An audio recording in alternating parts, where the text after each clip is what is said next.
அங்கே ஃபுல் ஆயிடுச்சா?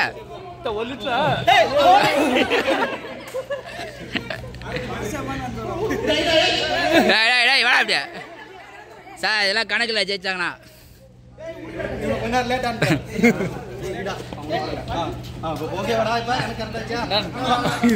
அவன் அதுக்கு மேலே ஸ்லோ ஆகிறானே.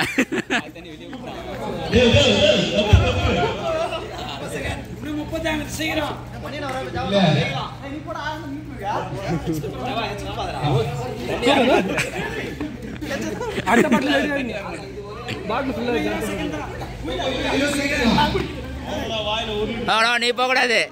மணியானா நீ போக கூடாது. ஆர்டர் அதானே சொன்னீங்க. என் டீம் ஜெயிச்சா கணக்கு கிடையாது.